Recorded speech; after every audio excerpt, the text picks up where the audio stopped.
Hi, this is Patrick Kirst, and you're listening to the Sound Architect Podcast.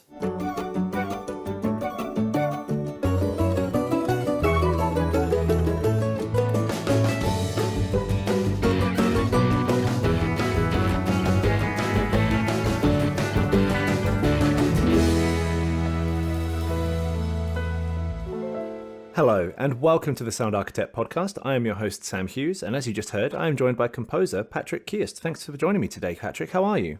Excellent. Thank you for having me. It's an absolute pleasure. Now, before we discuss your recent work on Kissing Booth 2, I would love to hear how your journey into music composition began.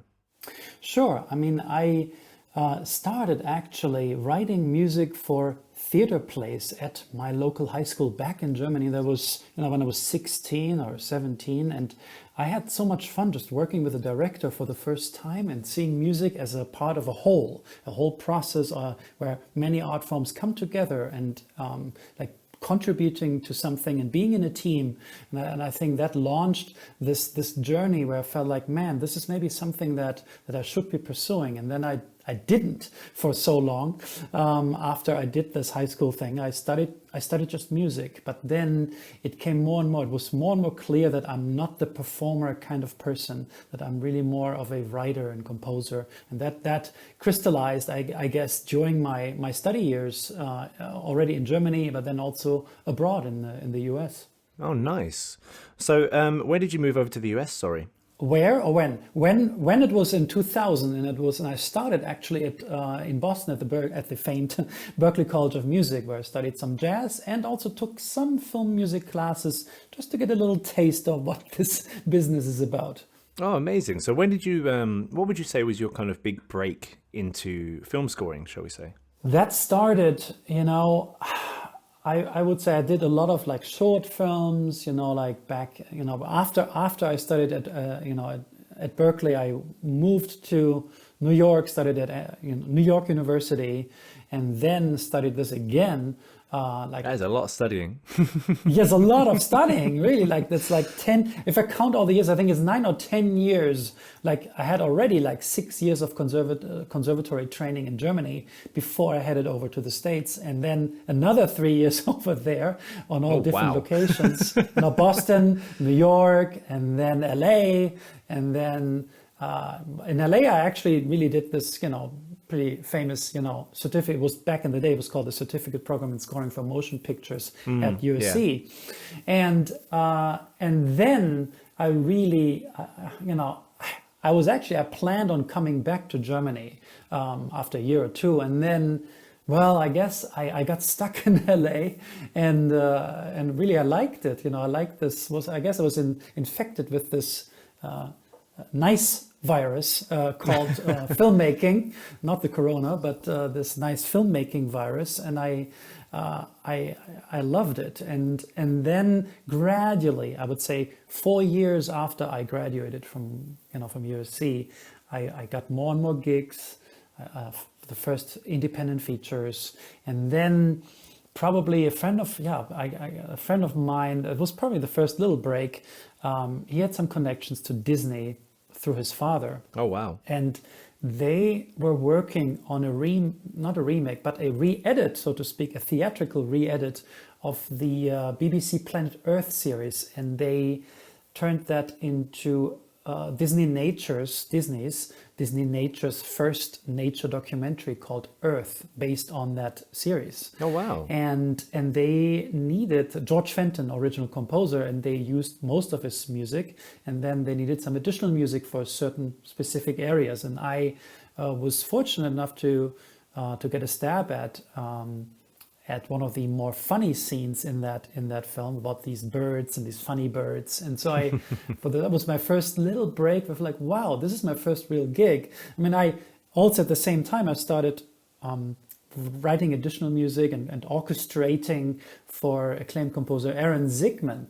And he took me on his team, and I was, became an integral part for about 10 years that I worked for him in many different various capacities, from arranging to orchestrating to also writing additional music. And that actually these two things, I guess, these two events, I'd say, these were my first little mini breaks into this industry.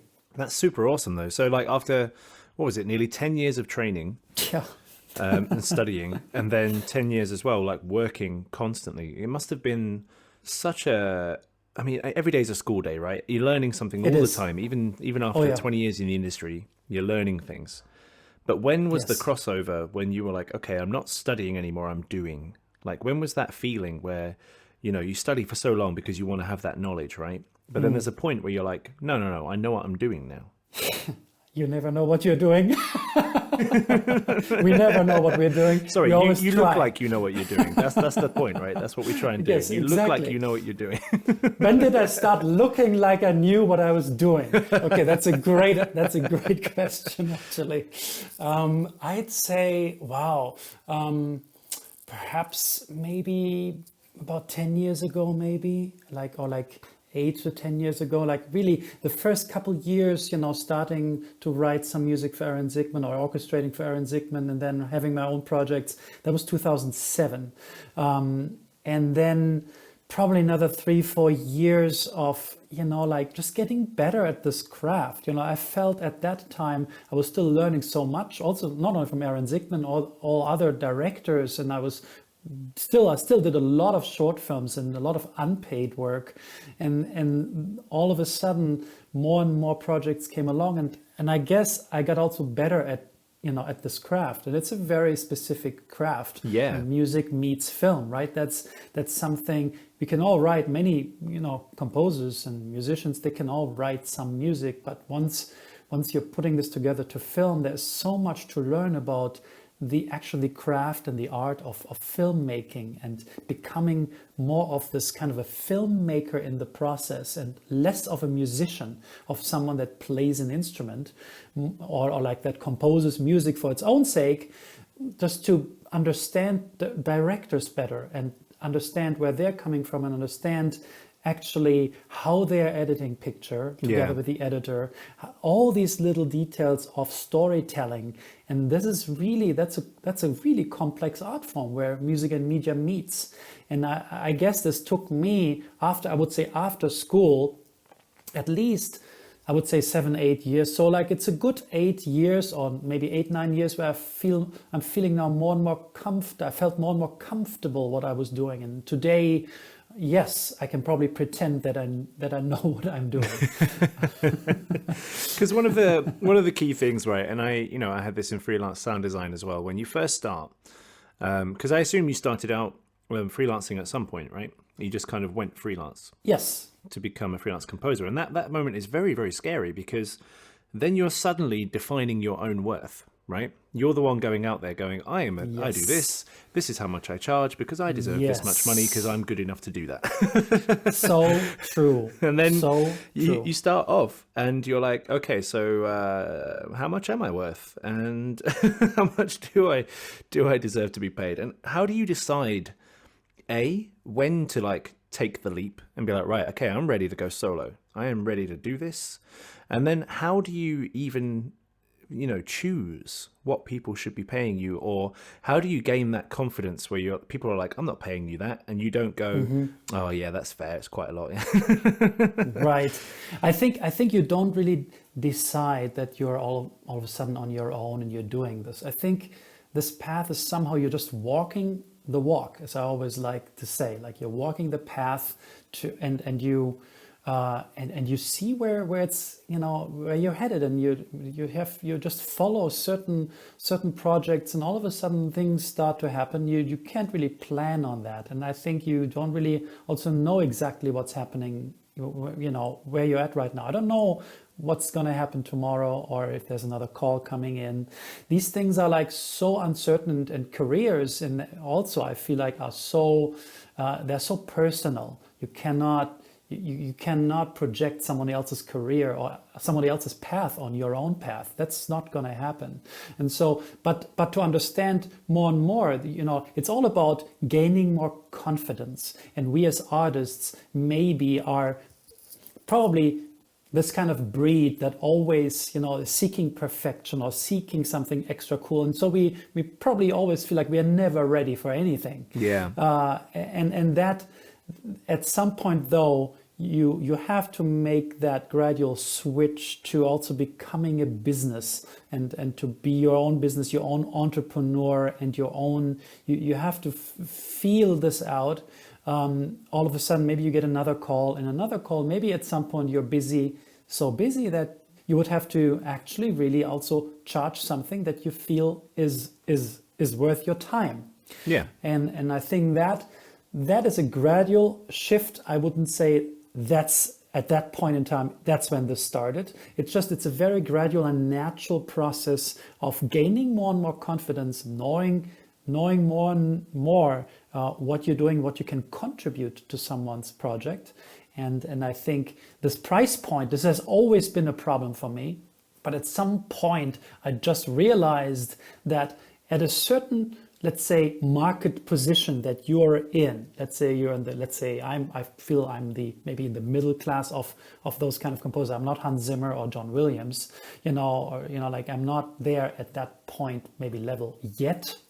But in the meantime, I'm in a certain bracket of composers, and there's a lot of my colleagues, and there's certain price points that are just normal to charge. That's just there's no secret sauce or secret science behind this formula. It's actually very much based on the budgets of the films, the projects that you then.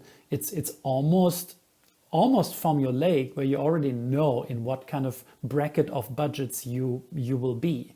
So it's not so much of, yeah, sure, you can probably negotiate, and with the help of an agent, maybe negotiate maybe 10% more, 20% more, but it's not such a rocket science where you have to figure this out. And I think in this kind of bracket of composing, the fees are within also a very set bracket. And it's something to learn. And so like for now, if someone approaches me, I can, if I know a little bit more about the project, I can actually very accurately predict what their budget's going to be. And I think that's also comes with just experience. You just do more and more of this, and then the more and more you just know where the sweet spot is that you can actually charge, and that's. But again, it's not something where, let's say, you're getting $1 million in creative fees. Like that's a John Williams type of a fee, right? Or even 2 million or whatever. And that's in the upper stratospheres here, right? So yeah, like for us normal composers, exactly, or even less. Yeah, 1% like, even. I would say even less than that. I'm like, because that would be 1 in 100 gets more than $1 million. Actually, yeah, that's true. Fee. It's like 0.0001%. Exactly. And most of us, in the normal human beings kind of a world, mere mortals. The mortals. Like I always feel like all these other guys, they're just living on another planet or something. Like Mount Olympus over in the corner. Yeah.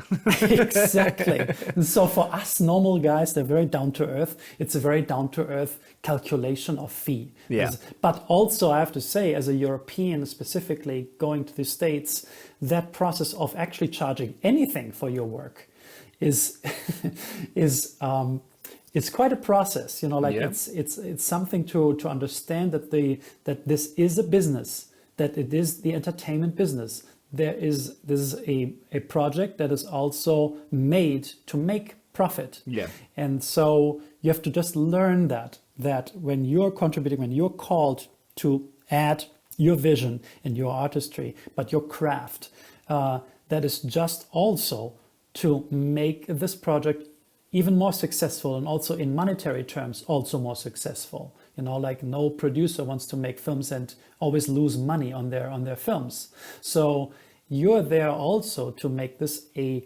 positive, successful business, and that's why you have to learn also to just charge things that feel in relation to the overall budget seems fair. Yeah. And that is a process, but as a European, you have to learn that. I think more so because in the European world, very often, you just help each other out. That's kind of the mindset. Yeah.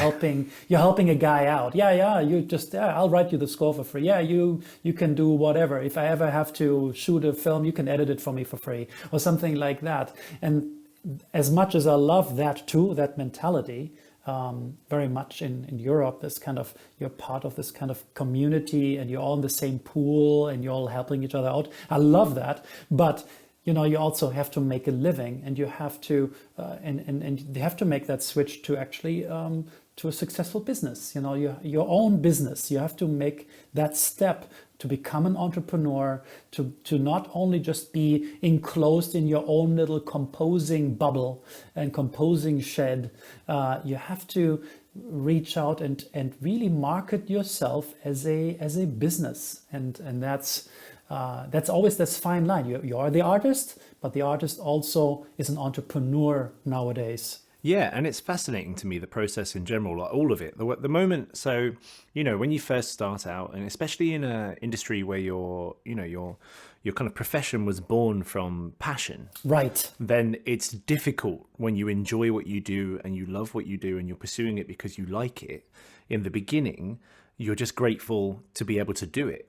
And then you're grateful that you're getting any money for it. So and then true. you get to the point where you're like, actually, this is not enough. That's a bit silly because I've been doing this for this long, or I can do this, I can do that. I know I'm good now. You know, at least I know I'm worth more than this. And it's interesting how that evolves. Like, I find it super fascinating, and the flexibility. So, and you don't have to say whether you do this or not at all. But I remember a friend of mine back in the day was saying how he was coming up with rates, because everyone talks about rates as if there's a definite number. And he was like, well, it depends on the budget, obviously, but it also depends how much I want to do it. If I don't want to do it, I tend to mark up the price quite a bit. And then if they pay it, then I'll do it. Sure. That's good also. But usually if I really don't want to do it, I'm at that point also in my career where I don't want to waste time. And yeah, and you just don't do it, right? No, then I rather study or do some other things. Yeah. If I feel that this is really helping someone else, and the project is maybe more of a, let's say, a beginner's kind of project. A beginning filmmaker comes to me, and I feel, you know, I don't want to sound arrogant right now, but I just want to. Maybe what I would then in those cases usually do is I would rather recommend students, you know, my own students, to do, you know, those kind of jobs that I feel that I'm, you know, I don't want to, it sounds so weird to say you're above that, but I know what you're trying to say, yeah. I'm not a beginner anymore at this craft. And so for me, it's not about practicing or exercising anything anymore. You know, I don't need that kind of a practice or exercise. A student might need that, and in the beginning filmmaker also is still practicing, right, the craft. Yeah. And so I think that's why it makes more sense to bring together those two, you know, together that are both still finessing their craft, rather than, for me, for example, to come in and take on a project where I feel like I'm almost like I'm dominating the project, because I'm, you know, quite more experienced in the art of filmmaking than, because I've been, you know, like I'm in my later 40s now. So like I've been doing this now for 15 years now, like seriously, probably. And so that's just comes with experience, that you probably also attract the projects that are probably right for you. Yeah, exactly. Yeah, and sometimes if you don't want to do the jobs, you know, for these same reasons, sure, you could just be mean and just, you know, hijack the price up. That's a funny way of thinking of. Why not? I mean, like if it works for that person, everyone's happy in the end. Sure, great. You know, I'm all for that. Yeah, and I think that's kind of the crux of it, really. That you've got to. Where you have that point where it's no longer about what you can give them. It's also about, okay, well, what am I gaining from this project by putting this extra effort in that I don't really want to do? You know, it's when you get to that point in your career where you can pick and choose, right? Because the freelance mentality is like, okay, I just need to keep work coming in. I need work constantly. So you do make compromises here and there if you don't have enough work on, for example. But when you get to that stage where you're like, actually, no, I'm just not going to do that. And the first time you say no to a project is huge. It's a good feeling. It's liberating, because that means, okay, you have achieved something, you know, in your path, in your career path. And that's great. I also feel like at some point, it's like like it's an automatic mechanism, like where you at some point accumulate so many credits and perhaps also bigger and better credits that you don't even get the call anymore to do these kind of projects from filmmakers that are still, let's say, experimenting, or like beginners, and that's and again, I sometimes do actually write a score for someone that is producing their first feature film. I sometimes, or first short film. Of course I do, because when I see something very special in that person, I feel like there's something very special there that I feel that this filmmaker is going somewhere, and it will be a fun ride and I think a very good match. If I feel that, it doesn't really matter, even if it's not a fully polished project, but I can feel that there's something special there. Obviously, you want to attach yourself and you want to team up with someone, especially when the chemistry is great. So then there's always exceptions, to that. Of course, yeah. And everything's flexible, right? Absolutely. It's interesting when the whole flow of projects and how you get what and what follows what. It's interesting. I think the more you're doing it, and again, you're getting better and better projects, and it's a natural thing, But there's a critical mass, so to speak, that you have to accumulate. That critical mass you have to get, and at some point, there's an automatic thing that happens, and you're It's like in a that shift, right? It's like a shift. It's an automatic flow all of a sudden. And I'm not saying that, it's so automatic that you will be busy forever. So no, you will probably have some dips. Everyone has some certain maybe little timeouts and shifts and turns, sometimes busier times and not so busy times. But this critical mass, I think, is also quite important. You have worked on this big film, you have worked on this, you have contributed to this one, you have even maybe scored this one. All of a sudden, you gain more and more visibility to let's say agents or other filmmakers and producers, and they see, oh wow, this person is putting out a lot of work, and maybe also prestigious work, and that makes you more and more attractive as an artist. So like it's a path again. You become more and more attractive, I think, as you go, because you're more experienced at the craft. You know more now where you are also as an artist, what your voice is, and it seems that this also gets heard by your employers. They understand that perhaps your voice comes out more and more, and you become more and more special also in what you do and how you tell a story. That's also a process, I have to say, artistically. What happens in 10 years, for example, in an artist's career is remarkable, because you uncover yourself, you discover yourself more and more, and you develop this taste, what you like and what you do not like. And again, that makes you, I think, more and more attractive, because your this voice is something, people nowadays look for the different voice, the different approaches, the interesting sonic footprints, sonic identities that you can bring to the project that are very unique to you as an artist. And that's what people look for, I think.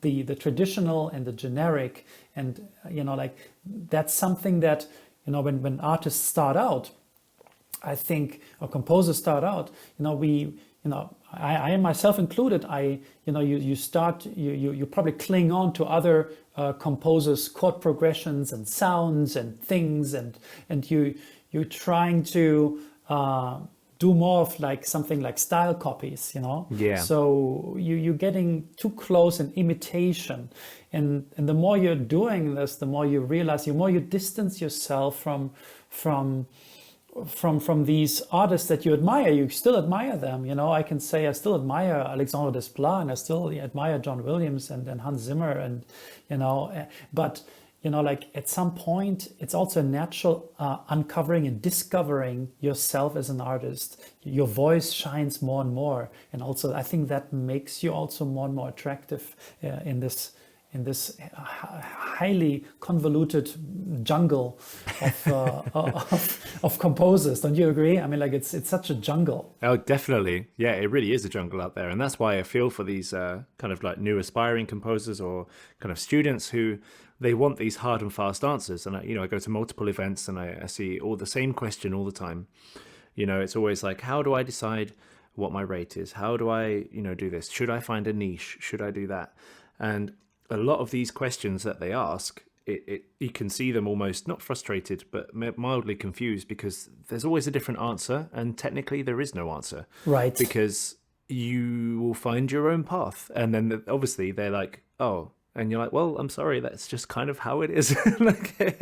Yes. Just keep doing it. That's all we can advise you. Just keep doing it.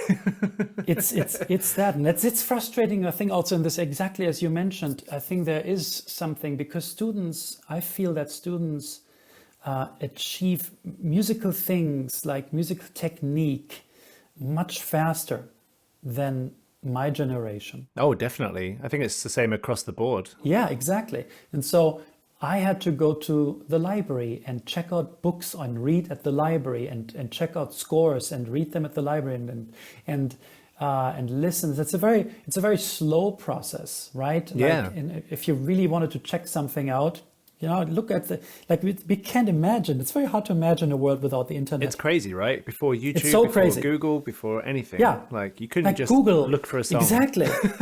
Or like YouTube and just play it, or like cross-reference and compare quickly. Like A/B, two different YouTube videos instantly. Like different interpretations of a classical piece of work, or like whatever, a 60s song, or like it's an incredible tool. That it's an accelerator in terms of just knowledge, like knowing certain artists and knowing like it's a very wide knowledge, as we always say, right? It's not such a deep knowledge, but at least it's a wide knowledge. And that can also help you, for example, this film music thing, just to figure this out, because you can now research everything in film music so easy. And you can just, pick and choose and here copy this a little bit, and you get to an incredible proficiency in just the craft and technique, what you need to know, certain, let's say, chord progressions or sound manipulations. There's all these tutorials, everything is there. So you have all that stuff already there. Yeah. And I'm always amazed at I think, this proficiency, is achieved at an earlier and earlier age. And for me, for example, where I was when I was 29, my students usually are already at that level when they're 22 or something. Yeah. Or 20, it's at least a 7 or 8 year, difference. And that also can cause frustration, because now you're graduating, you're 24 or 25. I graduated when I was 30, something around 30. Let's say they graduate when they are 24 or 25, when they leave our program at USC. Yeah. And then, since they already know so much, there comes this I would say, it sounds a bit harsh, but this expectation to also then, because they feel they're ready to get this gig, that will just follow and fall on their lap. That causes frustration and impatience, I feel. And you mentioned that already, this impatience, like, hey, I know what I'm doing. I've learned the craft. I am there. I'm really ahead of the game. And now, where are my gigs? And that can cause frustration in this really younger generation. And they have to, as you say, walk the walk, walk the path, just walk it, just see, and just allow yourself time. And when you're 24 and you've graduated, you have all that knowledge. Man, I envy you. Yeah, it's me amazing. too. I envy you. You have now all the time in the world to study a little deeper this and that and meet some people. You have, with all this knowledge, oh my God, it's crazy. It's that's a wonderful thing. But they have to deepen that knowledge. Also, look for these musical deeper values in music and find that. and discover their voice more and more. But that is not, you can't take a shortcut to discover your voice, in my opinion. That just takes time of experimentation, developing taste. That's something to be more far-sighted and looking ahead and having this vision about where you will be in 10 years, or like this, just to feel this out more, and just allow yourself this time to develop yourself. And it's amazing how much time advantage you have. Take this advantage and relax, you know. So, but I think very often it's the opposite, because, you know, social media is such a fast-paced world. Oh yeah, with all these little posts. So much pressure, and I need to post something to feel good about myself, and to have other people see what I'm up to, and this comparing, and stay relevant, careers, and popular. Yes, exactly. Yeah, and comparing careers, looking left and looking right. Oh, this person's ahead. Oh, this person scored this film. Oh, I better score now this next one. Where is it? So this creates unrest. It creates impatience, frustration, and so you can fall easily into this hole. I've seen it many times happen, and so groups are great also, I think, but also groups of struggling composers sometimes can also hinder you because I always would want them to have that fire and be competitive, and not dwell into that group of, oh, we're all in this together, nothing's happening for us. And, you know, like, just see it from the other side. See it, we are so young. We have it all in front of us. We are so talented, and we can make this happen. And you know, like, and just see, and I see that sometimes at USC, you know, where our groups, you know, our students form these groups and meet. Especially this year as a group, it's kind of wonderful to see where they all help each other, and they just, you know, one person gets a gig and then employs all the other students from the class to just help them out to get this gig done, and that's a good use of talents, you know, like I feel it's a great opportunity of this next generation that is so young and so ready so early, to then just, you know, meditate and take a breather and just, you know, unfold your voice over the next 10 years. But it's almost a cliche, but it's the same kind of deal with everything, right? It's the benefit of hindsight and experience. Yes. So people always look at the young and at their position and go, oh my God, you have so much opportunity, you should be making the most of it. And the young are always like, but I want to go out and do things now. Like, I just want to go and do stuff. But you don't see the forest. You see the single tree right now in front of you. You don't see where things, you know, like Steve Jobs, I think, said that this hindsight was very important for him, because he didn't know, you know, when he was just interested in crafting, or like the graphics of the fonts that we now use, you know, these graphical fonts, that he was very much into design. And he didn't know at the time what that really meant, you know, in his career later on. But now in hindsight, he knew that this is, you know, this connecting these dots. You know, I'm always like reminded of what he said there. And that's very important. Like, for me, the theater world back when I was at high school, that was a very important dot, you know, in my little history here, my career history. And I feel, you know, like what you're doing right now, you don't know where that leads to in 5 years, 3 years, 10 years. You don't know that.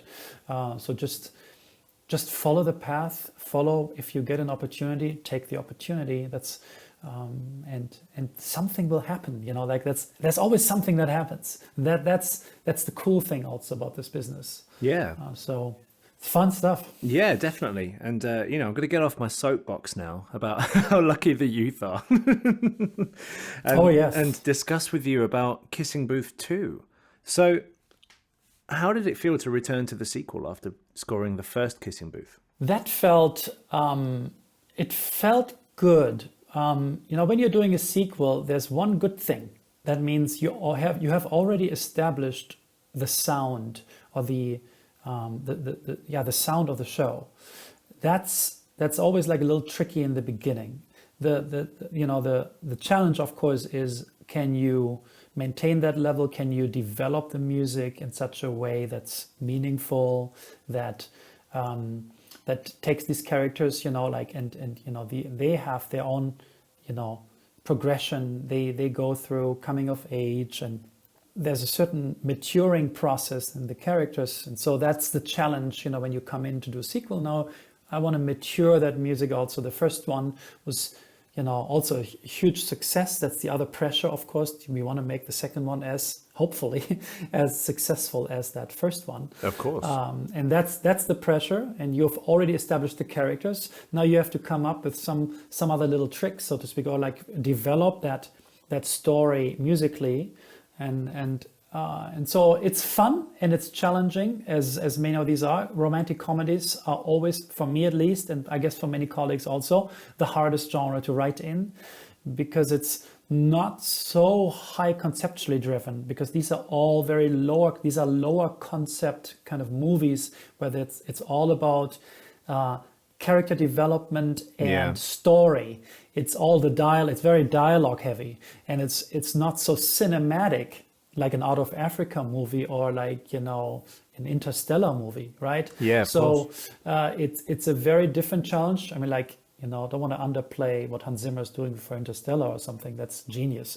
But that's a different challenge. I just feel that the comedy genre doesn't allow for so much creative leeway. I feel it's very much craft, and you have to feel the creativity in the detail, in my opinion. It's a very, you're zooming into a certain detail, and there you can expand your creativity.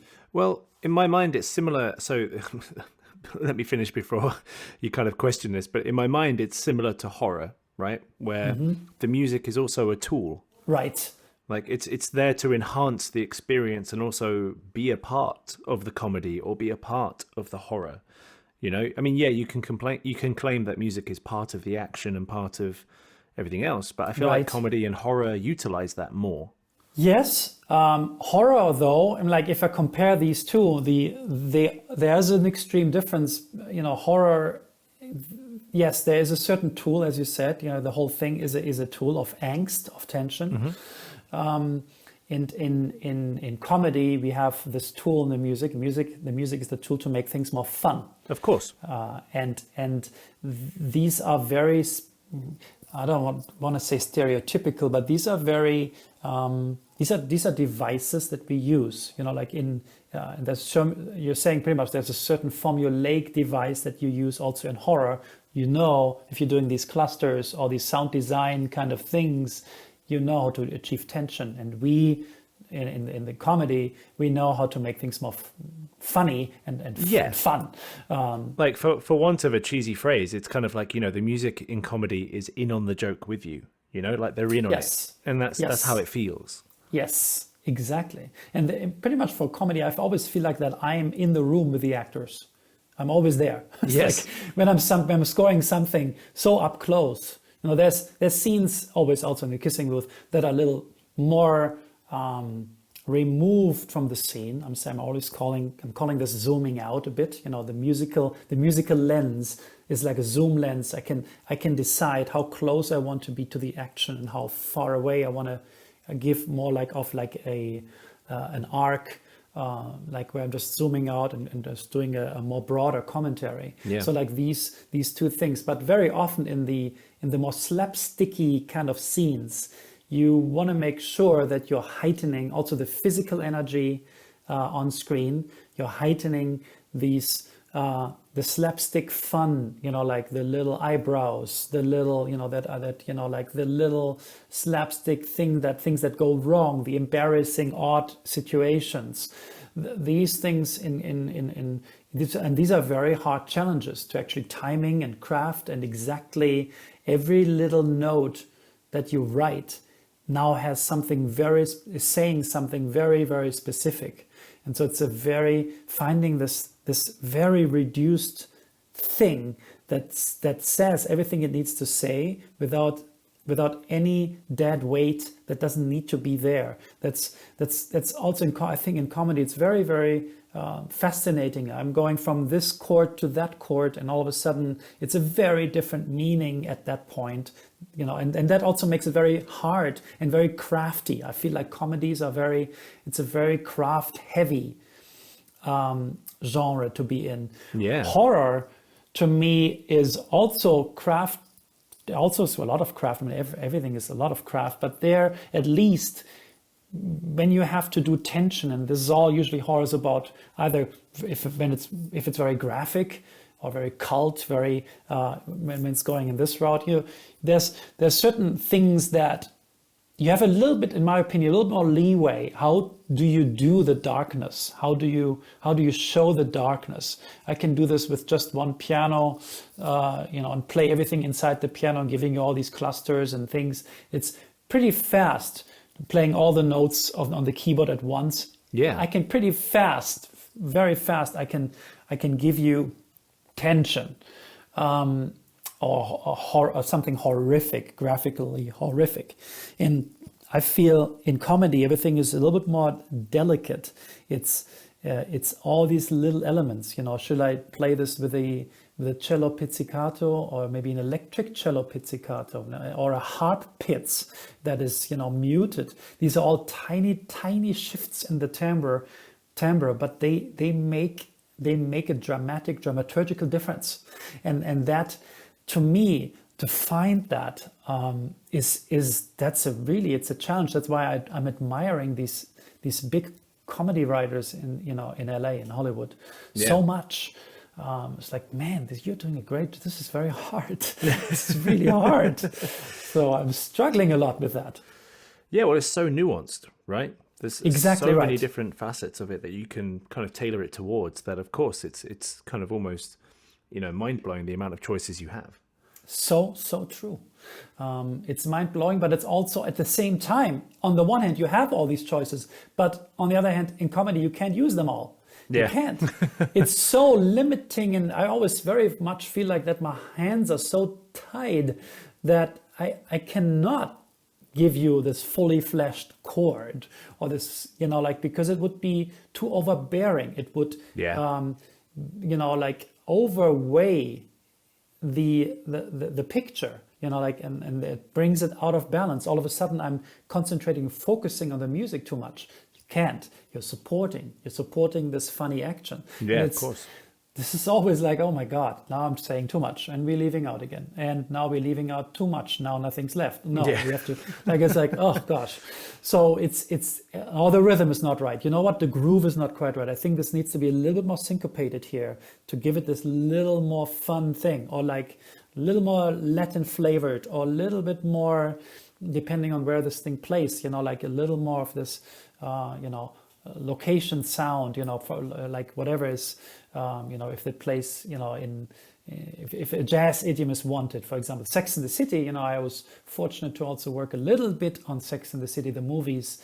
That's of course New York, and jazz, and Latin jazz. That's pretty much what now is. These are the things that made it also into the score, and Zygmunt did, I think, a fantastic job with these two movies to give you that, and still be a little different from the actual show, the TV show. Sex and the course, City. It's got to have that different feel. Very, very. And the second one, I think, takes place in Abu Dhabi, and so you have all these Middle Eastern percussion instruments now, like these flavors, and then still do the comedy right. I find this is, again, it's a tall order for any composer, and that's why I'm respecting these guys a lot.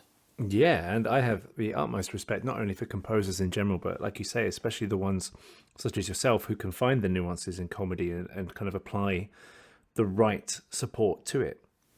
It's a very, it's a learning, has been a learning curve for me. Also, again, being European, I come more from this, probably, I guess, Beethoven era, right? Like Beethoven, kind of a more classical era, I guess. Classical era. I grew up with, listening to Mozart, Beethoven, then of course, later on, Brahms, Mahler, Bartók, Stravinsky, Prokofiev, these are great influences in my world.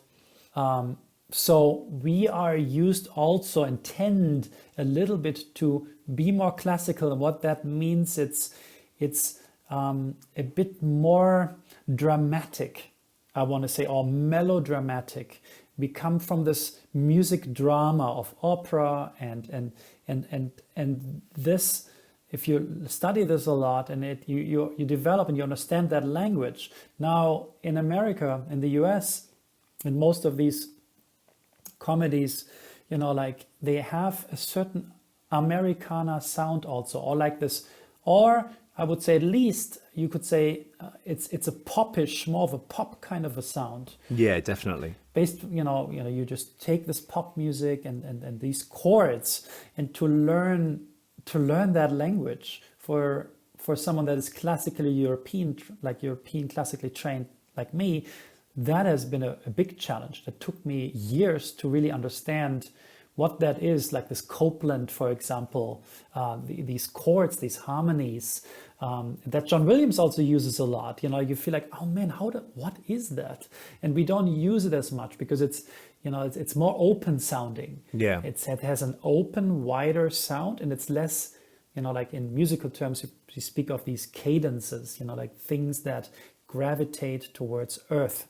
And so that's a little bit less defined and more open, and that makes it maybe also the ideal companion in comedy, where you don't want anything to be melodramatic. Yeah.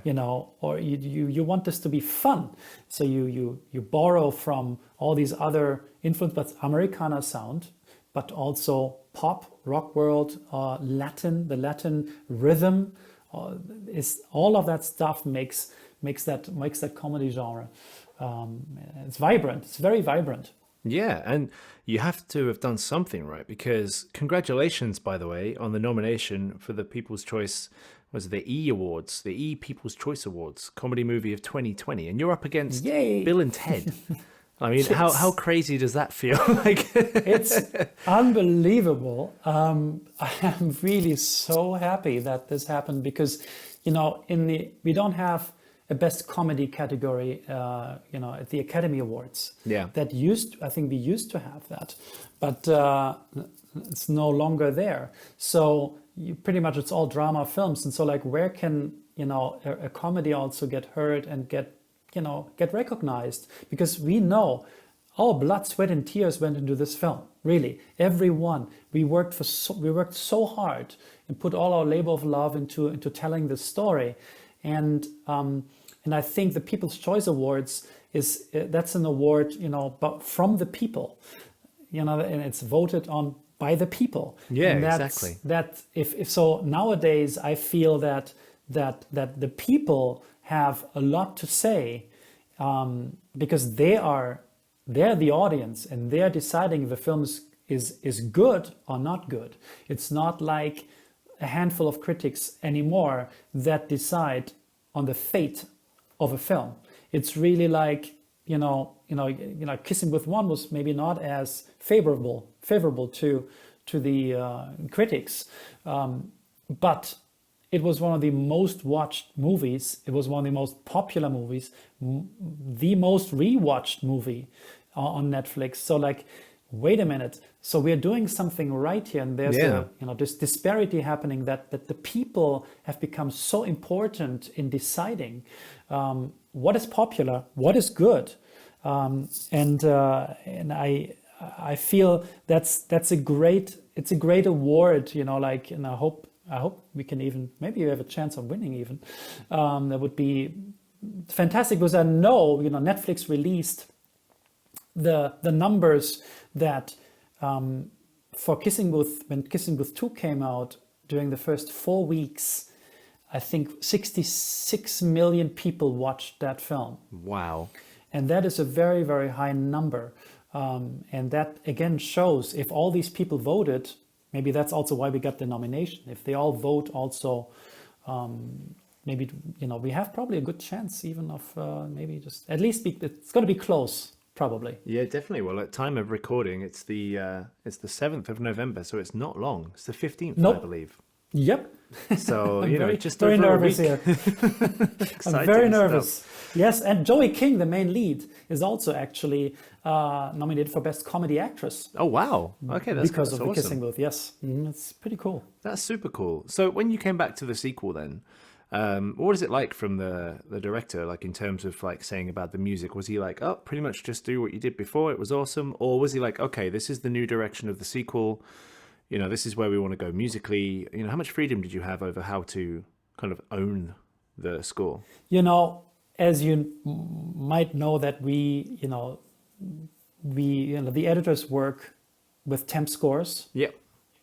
The music editor also suggests temp scores. Mm-hmm. The director suggests temp scores. So before I even get to see it, I usually get to see it when it's already full of temp score. Right. Luckily, on the second one, I think half of it, or like 40%, was pretty much tempted with Kissing Booth 1 music. And then the other 60% was like, scores from all different other movies. Yeah. Rom-coms. And so since the editor already works with that and it gets screened already to a test audience. So, and it, I think Kissing Booth 2 did remarkably well. Also, in terms of music, like the score sheets that we got back and all that was all really, really strong. And so for a composer then to say, what? No, I think you're all wrong.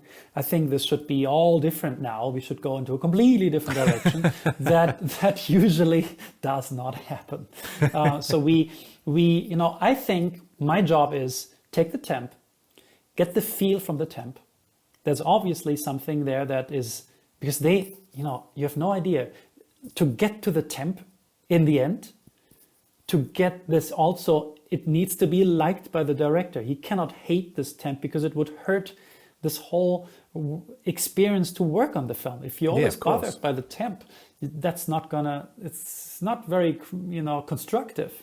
So they go, they do a lot of whatever this process is, and Vince Marcello, awesome director, he is very specific and knows exactly what he wants, but he works with the music editor almost the same way as he would work with me. He said very often he has to do the same work 3 times. He has to do it with the music editor first, then he has to do it with me, and then he has to do it with the sound editor. Oh yeah, of course. So to do the whole thing, because everything gets rebalanced in the actual dub stage, like all the levels, for example, this stuff needs to be done again.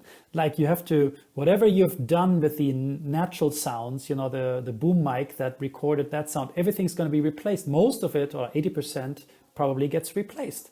ADR gets put in, new Foley comes in. This is all like all of a sudden you're almost starting from scratch again to create that same magic again that we had when we were working with the less perfect, sound, because there was that was maybe a beach scene where you heard all these waves, the breaking waves, or like there's a train or a plane, whatever. You still hear that on the boom mics when I'm working on that. It's not great. The sound is sometimes not great. But we are massaging the volumes and it's exactly the fades we want, and it's like everything is so perfectly like balanced, and that balance has to be recreated. And the same thing with the temp score. Yeah. And me going through almost similar iterations to get to the point where we try everything else, and then probably go close to the temp again in the end, because that's how it is, like you try and try and try and fail and you fail and you fail. I think on average I have to do probably 5 to 6 rewrites, which I did. I did way more rewrites on the Kissing Booth 1 because we didn't know the sound at the time. Yeah, of course. Now we knew it, but still, again, as I said, comedy, hard genre. The director is almost sleeping on my couch. Like it's really like very hard work and trying out. No, not working. Different rhythm. Look at the temp again. Can I hear the temp again? Can I hear the temp again? It's like, oh gosh, okay. There's this piano note that kicks in right after that line when she says da da da da da, and that lick does exactly that emotion that I need right there. It's like, oh my god. Okay, so I have to then in some cases, just rephrase the temp also. It can be that close. Sometimes you can go and deviate more. Yeah. But it's such a work of detail, and you have to love the details. Yes. I think you have to be a perfectionist. I think Vince, he's a perfectionist. I certainly also am. I'm obsessed with detail. Maybe that's why it works. It gets frustrating very, very, like on every project. Yeah. But then we forgive each other. Of course. It's like, okay, we went through this. Okay, let's do it again. We went through this. Let's do it again. And it's funny that way. But we also know, he knows that he can count on me, that even after the 10th version in Kissing Booth 1, we had sometimes 20 versions. Really, 20. Oh, wow. On the very opening of Kissing Booth 1, I think I had 40, because it's a 5-minute sequence, a very complicated thing. I think I had 40 different logic sessions that were like, not all of them were complete rewrites, obviously, but no, we need to shift this by 3 frames, 2 frames, 1 frame back. Like really like these details. Those are really detailed. Yeah. Oh my God. Oh my God. Like editors, they take out 1 frame or they add 1 frame. Yeah, true. They do that. Yeah. It's like, okay, then if they're doing that, then I guess I have no excuse here. So sure. It needs to be 0.003 BPM faster now. Okay, to be over there, maybe a frame earlier or later. So that is the nitty gritty. That is the details of the details. Exactly right. The magnifying glass of the magnifying glass. Exactly. It's fascinating though. I mean, like I like it enough also too, and what I like most is to work with someone like Vince. Again, big shout out, Vince Marcello, incredible visionary also, and a great storyteller. He would always say to me, what's correct for the film? He would not say, what do I like best? Yeah. Well, it's about the vision, right? Exactly. What is needed here to make this film more successful, more entertaining, or what does the film need? What does the character need right here? Yeah. It's not specifically what the director likes to hear musically. No, and that's what makes a good director. It's not about what he likes; it's about what the project needs. Exactly right, and that's why I like it a lot. We have been working now. We met at USC, and I was a student in 2003 or 4. That's when we met, and then now we are like 16 years later. And the funny part is, when we first did Kissing Booth 1, we also, the sound editor and assistant sound editor, like re-recording engineer, we all met at USC. That's awesome. We did short films together. Vince did his thesis film at USC, and Joe Zuber, and big shout out, and Gabe Serrano, like they did the sound and sound editing for these things. I did the score, and then that's so cool though. Then we didn't work for like probably 10 years, like all of us together. And now with Kissing Booth for the first time, we were all again, like 14 years later or so. That's crazy. We met all again at the dub stage. It's like, hey guys, it's been a while. How's it been? That's funny to me, and that's also great about this business, right? You build a team, Yeah, the industry is so small as well, really. When you get into it, it's crazy. It is, and it's fun this way. I love it. I mean, like I really do. I like that part a lot. This collaboration. Yeah, definitely. To say, hey, Joe, like the sound re-recording engineer, like, what do you think? Is the music a little too loud here? Should it dip and then be even stronger over there, or like da? Like we finesse these things at the dub stage. Even more, give it more life. There's a lot. It's also, these kind of mixes are like insane, really. Yeah. You have no idea how many elements of backgrounds, of like these loops, background loops, then all this ADR, and then the dialogue sometimes has too many S's in there. They have to be de-essed, or then they have to be placed correctly. Like if, like sometimes these subjective bubbles happen, right? Where yeah, of course. Like what's in the mind of that actor. So like everything gets soft and silent around that actor, and then only the music and the actors there. Like there's a lot of artistic things that can be decided. Yeah, it's amazing we ever make movies in the end, isn't it, really, when you think of all the factors that need to come together. it's again, it's fascinating. It's a I think it's beautiful. I mean, like it's to me, that's why I still love the art of filmmaking and the art of Oh, it's incredibly impressive. film music also. I mean, I just did another film that now is was in theaters, and it's a complete opposite. It's called Breaking Surface. It's a Swedish survival drama. Oh, cool. Two sisters go scuba diving. One gets hit by this big rock fall and gets pressed down to the ground, can't get out, is on the ocean floor, and the other sister has to get her out. And it's this one of those nail biting survival dramas. It just sounds complete tense. Opposite. Yes. Yeah. The opposite, and that's also beautiful. I'm going from a kissing booth film to the really 180 to tension devices, sound design, manipulation, recorded fortissimo brass, and then filtered it and be creative with that. Yeah. That's, if you're pigeonholed and you're only doing comedy, I think that would not be good for me either. I wouldn't like it. No, of course. And funnily enough, after our conversation earlier, it's almost horror, right? It's basically going from comedy to horror. Exactly right.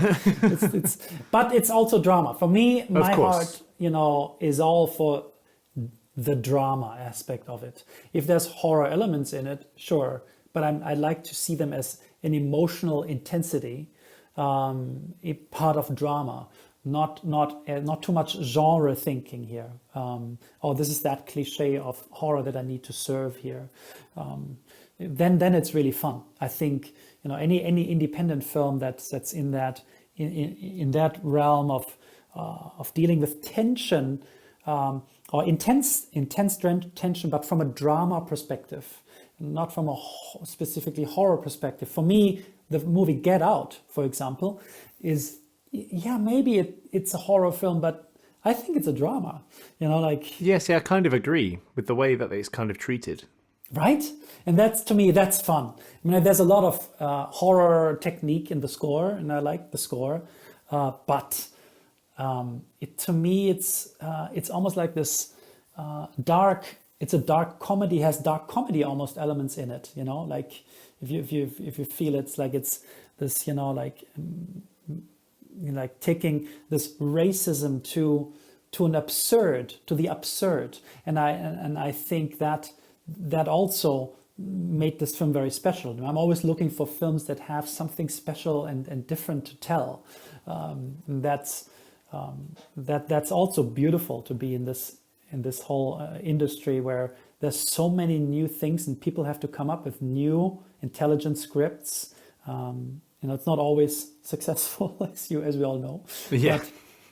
But there is great film out there, and that's what I'm always looking for. Yeah, and I think it's a fascinating balance to try and find, to be honest. Yep, it's a good, and for me the balance also comes from teaching it also at USC. I've been teaching there 14 years now as a professor. Oh, fantastic! And it's the same program that I took, in 2002. That must be so cool. It's great. It's really great. I learned so much from these students. I learn about this new generation, how they think about film music, media music for games. Yeah. That's another complete cool field. And I still believe that these traditional values that I'm teaching them are also, it's fundamental and I think very important to know and very important to understand and to listen to a Beethoven symphony, even if you never write like that, but to understand why it's so special and getting these deeper values of music and not just focusing on film music. Hey, I want to be the next Hans Zimmer. That to me is a bit too shallow. I rather would love for them to expand the horizon, in music terms. I've studied so much, as you know. I've studied so many decades, gazillion years. And I'd like to just share my point of view, very specific, very maybe opinionated point of view of music, of the beauty of things of these values and deep values in music. And there's a humanitarian quality to me in music that is so appealing and that I that's why I still love to listen to Mozart piece or a Beethoven piece or a Vivaldi symphony, and it's Yeah. or this wonderful jazz piece or Keith Jarrett or Brad Mehldau or it doesn't really matter what kind of it is, but to be in that universe, be in this beautiful, colorful, beautiful universe of music, and that's and it's not shouldn't be just film music focused so much. I mean, I'm sure we all teach film composition and dramaturgy and all that, but music first really has always been my mantra. Teaching and still also for myself, music first. Film music is second. It's music. With music, I mean the values that music can give to me as a human being, and what music can teach me as a human being. And I think it becomes now a little philosophical here, but I truly believe in that. No, I agree though, because the music is the kind of ether that we draw from to make film music, if that makes sense. Like music is such a bigger concept. So true. Exactly right. Music for film is pretty much also, it's a commercial endeavor also, as we talked, right? Yeah. There is a monetary aspect of it, even if you want to ignore it, but it is there. It belongs to the entertainment industry. And I think that's, needs to also be said, but it can be super fun and very artistically, for me, also artistically fulfilling, even though it's commercial.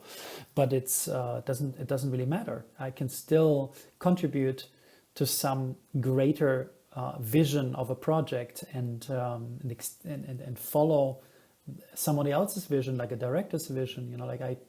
I find that it's still liberating to me. It's not.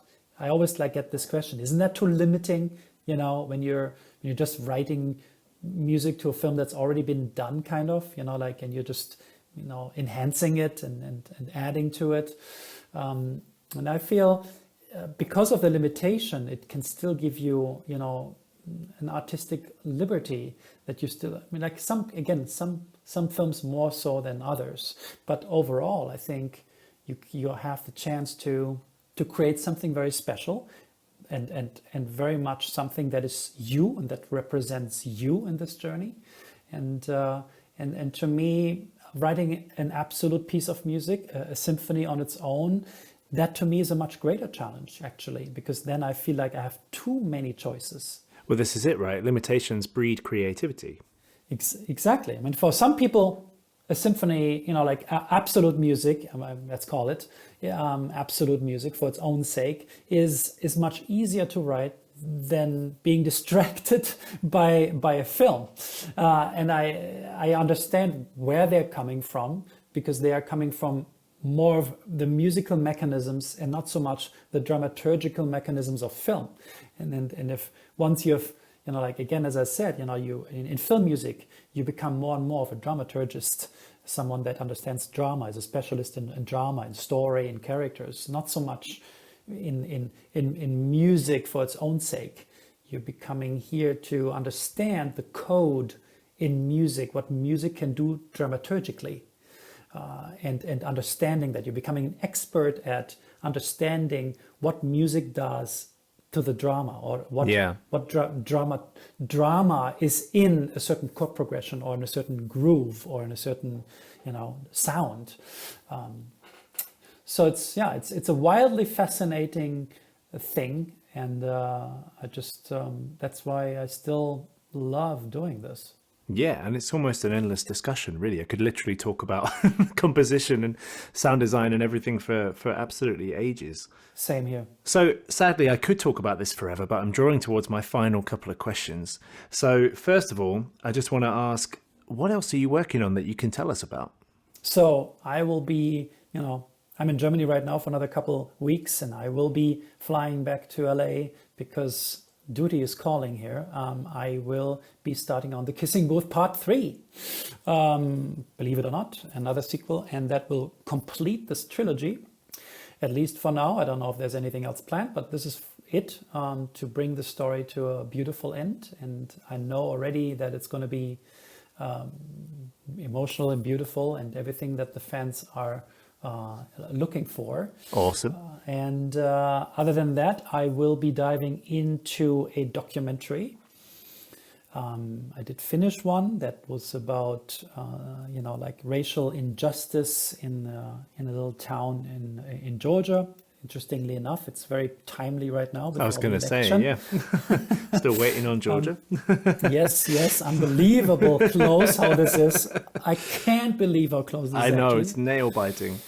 Hi. And this other documentary that is about 5 camera women that tell their story, how they were working on documenting all these wars and all these crisis areas around the world in the 80s and 90s, and how they had to deal with for example, crisis in the Middle East and in Iraq and the Arab Spring, and all these things are documented, and it's very fascinating footage. And these are all camera women, and that was, I guess, a normal thing to employ women for the job, and these very strong women, awesome women, are telling their story. It's going to be probably on CNN, I believe, and this will be a project that will be next. Plus, finishing hopefully my book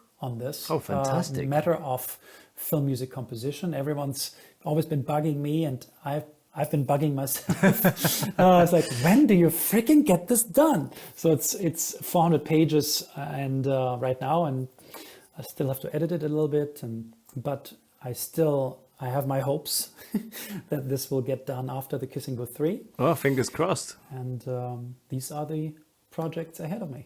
That's amazing. And I have a fun question to finish off with before I let you go today. And that is, if you could go back in time and give your younger self one piece of advice, what would it be? Of course, we talked about the patience factor, right? That is very important. Patience, endurance. Yeah, you get that as a freebie. That we've already covered that one. tenacity, and all these things. The one piece of advice I would probably always give is, and since I also made that mistake, is don't wait to be discovered. That is a very important piece of advice, and that means don't sit in your bubble and just hope that some producer is going to knock on your studio door because he or she heard your music, through the door, and was just swinging by and heard, hey, that's cool music. I think I should knock on that person's door. Yeah, that is just so unlikely. It's never going to happen, really. Exactly. I just, and so it is really important, I guess, for, as we talked about this jungle, to gain visibility. And visibility in this jungle means posting, unfortunately, all this social media stuff, but also anything that you can, any article, news article, a blog, for example, anything that that creates traction and followers. And this is the world we live in, right? This is what you need to do. Unless you are this absolutely cool band and you have this, absolutely unique sound, and you have all these fan followers, and you feel like, hey, I want to be in film, or maybe a director finds your sound of your band so extremely cool and different that that you will be asked, like Trent Reznor, for example, Nine Inch Nails, for example, yes, it's on top of it, it's so cinematic and it's really cool, and I can totally see this work in film. So absolutely, and his fan base was already through the roof before even doing film. So, but again, looking at the normality of people, normal human beings, we need to make sure that we post and promote the work after it's done. You get something, even as a short film, you promote if it got into a film festival. You reach out to people with these promotions. You participate in competitions. You get your name out. You cannot wait to be discovered. It is you will be only frustrated and sitting in your own little bubble. So do that and start and try to your mind to always, I always say this also to my students, start collecting these little tokens of mini success stories. Yeah. So whenever you have a tiny little mini success story, this short film got into this festival, collect it as something good. It's a little thing that happened that was good, that came your way. You got a little award, you got a nomination for something. Here from me, The Kissing Booth got, well, that's a pretty big token, but again, it got nominated for Best Comedy. That's a huge token for me as a big success story. But so even a mini success story could mean, hey, you struggled so much with this cue that you were writing, you're working on, and at the end of the day, you were able to nail those 4 bars that you were struggling with all day long. Yeah. That's a mini success story in creative terms. So collect these mini success stories as if they were little tokens. And so to get into a positive mindset about this, because I know many of you out there are probably on the sensitive side, or maybe introverts, or maybe, like myself, actually, I'm very introvert, to gain this confidence with these mini success stories, so that you're looking now the glass is half full and not empty. And with that, put out good energy, put your work out, gain visibility, do not wait to be discovered. And I think that's a fantastic piece of advice and a fantastic place to end this. Absolutely. It's been an absolute pleasure having you on the show, Patrick, and I hope you'll join us again soon at least. Please, anytime. It was a lot of fun. Thank you. Well, we wish you all the best with Kissing Booth 3, your book, and everything else that's coming our way. Thank you so much, Sam.